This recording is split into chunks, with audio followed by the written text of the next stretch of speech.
Just watch E.T. and pretend E.T. is Bumblebee.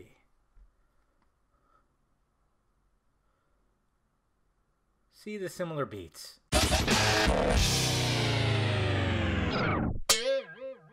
What's happening, film friends? Dave the Film Junkie here, bringing you a film review of Bumblebee. I'm a little late on this, but yeah, I figured why not? You know, it's the day after Christmas. Time to start getting back, having, a couple days off and stuff like that. But yeah, we have Bumblebee, Transformers, obviously the franchise.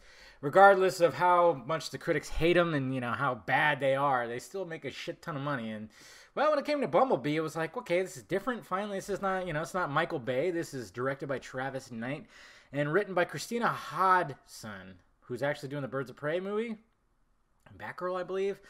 And, so she does better with those scripts. And, of course, it stars Haley Steinfeld, which is probably the best thing in this movie. And John Cena, George Landenberg Jr., which is probably one of the worst things of this movie. And, it basically just sees in 1987, what's her name? Charlie, right? They got to give her the boy's name. Charlie is, her father is not around anymore. Her mom is already kind of moving on. She can't let go because she used to work on cars with her dad.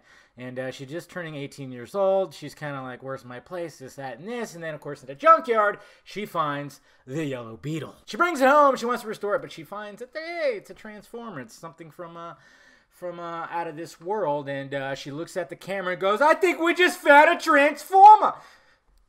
No. Gladly, that didn't happen, and like I said, I think Steinfeld's the best thing out of this movie, because overall, this movie is just so loaded with just movie tropes and cliches, some that we've seen over and over again, and like right down to just like, she's the outcast, you got the popular girls that say mean things and blah, blah, blah. They actually have that in here.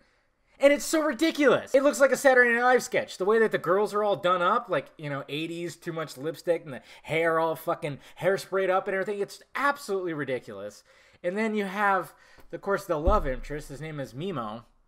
And they try to make him the comedy relief. And everything that came out of his mouth was it just did not hit. He did not need to be there at all. He did not need to be part of the story. He was not crucial really at all. Maybe at one point where he had to phone to her like, hey, guess what? Bumblebee is in your living room fucking things up. John Cena's character, Agent Burns, just the biggest cliche probably, of them all, because, you almost know exactly how it's going to end with his character.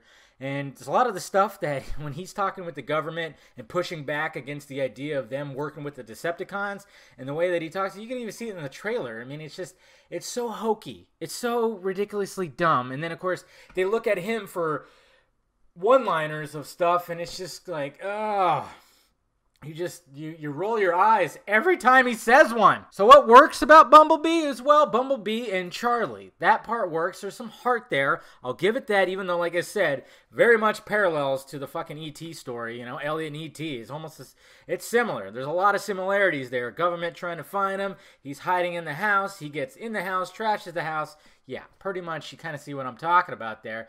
But I mean, even stuff with like the mom and the stepdad, and there's just shit that doesn't even make sense. You just kind of go, wait, what the hell's going on here? And then at the end, when the family gets involved with certain things, it's so just Disney Channel stuff. And I'm like, good Lord.